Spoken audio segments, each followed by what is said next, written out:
Newsmax TV's coverage of Super Duper Tuesday, America Votes 2016 rolls on. I'm J.D. Hayworth. Let's update numbers in the Florida Republican presidential primary. And there you see Donald Trump with a very comfortable margin, 46% to 27% over the native son of the Sunshine State, Marco Rubio. Ted Cruz and John Kasich tied for third at 16%. On the Democrat side tonight, it appears things are working quite well as expected for Hillary Clinton. She's doubled up on Bernie Sanders with 18% of the precincts reporting 67% to 31%.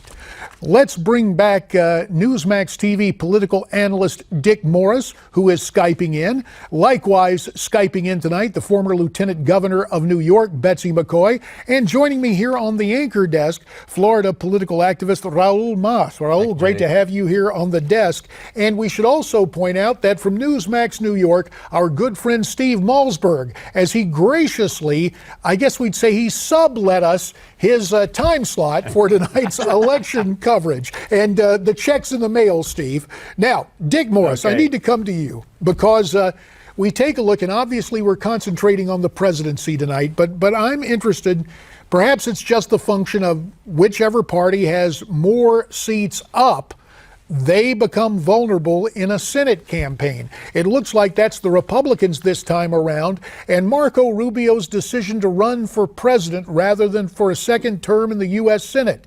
Will it end up costing Florida that seat in the Senate? Oh, it's way too early to tell that because the top of the ticket is so unresolved at this point. I mean, you could have Bernie Sanders as the Democratic nominee. So, I mean, it's really hard to look at that. Clearly, that seat is in play, and clearly that's going to be an important venue to look at. Let me turn to you, Raul Mas, because we talked about this. And I'm sorry, we still seem to be having some problems with Dick Morris's Skype, and we'll work to get those cleared up. But let me talk to you about the dynamic of the Cuban-American community. You were one of our guests Saturday, and we thank you for that, down at Battleground, Florida, in Little Havana. The Cuban-American community seemed to be galvanized behind Jeb Bush. And then when Jeb left the campaign, the assumption was everyone would turn to Marco. But that's not the case. Trump had surprising strength. He did. Listen, I mean, I think the idea that we're sort of an iconoclastic sort of voting bloc and that we're all going to go to Bush and we're all going to go to Marco has absolutely been disproved. I mean, I can tell you, in my particular neighborhood, which is a Cuban-American neighborhood right next to the University of Miami, you know, there were a handful of Marco Rubio signs, okay? But quite curiously, this morning when I went to vote, the only people that were, you know, sort of with signs outside the voting booth were actually Trump supporters, you know? So that did not bode well for Marco Rubio, you know, just a handful of signs, and then when you go to the voting booth, a whole bunch of, you know, Trump people. That I think is being reflected in what you're seeing right now in the election results. So intensity based anecdotally on what you saw this morning at your polling place in Miami. But it jives what we're seeing in the numbers. Well, we're starting to see some empirical numbers here from the Buckeye State. In Ohio, Trump is out to a 47 to 34 percentage point lead over Ohio Governor John Kasich. We note that's very early on, about 1% of the precincts reporting from Ohio. Now, I believe we've reestablished contact with Dick Morris. Dick, sorry about that. We've got you back to talk about how you see this playing out with Rubio, the Senate, and now, of course, obviously the presidential nominations being at stake tonight. Well, start with the presidential. If Trump has obviously won Florida, if he wins Ohio and the other three states, Missouri, Illinois, Carolina, then this race really is over because he'll amass a lead of about 60 or 70 delegates in the other three states, which are proportional representation. He'll pick up 66 in Ohio. He picked up 100 in Florida. He went into the race about 80 ahead. He'll come out of this with close to 300 delegate lead, 270 or so. That's going to be very hard for anybody And we just saw some North Carolina numbers. Again, we apologize for the difficulty with the Skype. Betsy McCaughey Skyping in from Connecticut. I can tell you that the early numbers in the Republican column from North Carolina show Donald Trump with a 10 percentage point lead there. And quick check of the math, in Ohio, a more than 10-point level of comfort. But right there, you saw the North Carolina numbers, 41% for Donald Trump, 31% for Ted Cruz. Betsy, this speaks to the strength, it appears, of Donald Trump in all these different areas of the country.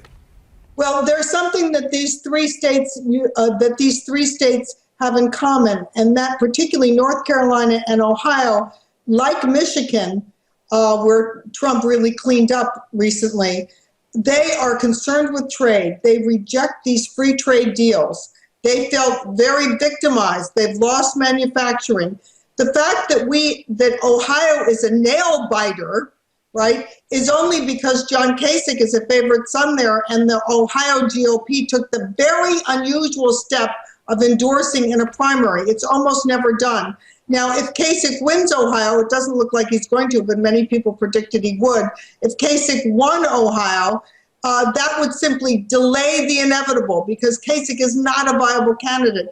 The fact that Trump is cleaning up in Ohio, by these early numbers at least, if he wins Ohio and if he wins Florida, the two big winner-take-all states, this race is over. Let me turn to Steve Malzberg.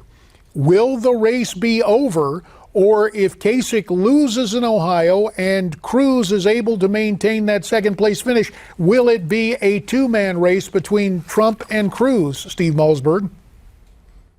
It will, for what it's worth, but the scenario painted by Dick Morris, I think, is absolutely correct. And it's a big assumption right now. The numbers could change. But if he wins, if Trump runs the board here, the winner-take-all status of Florida and Ohio, the devastating loss to Kasich. I mean, Rubio, everybody expected was going to lose, and lose big.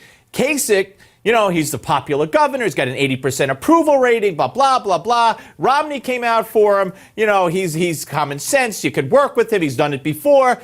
If Trump wins Ohio, not only is it a devastating blow to Kasich, but the numbers really, even in a two-man race going forward, if Trump runs the board tonight, as Dick said, it would be very difficult. And if Trump does run the board, then there are, here again, states with evangelical populations that Cruz was supposed to win, we're assuming he will lose again. He keeps losing the states he's supposed to win. So make it a two-man race. I don't see anybody stopping Trump. All right, well, let's turn back to Dick Morris. Dick, about a minute and a half left in this segment. You have the final word on analysis of this portion of our program.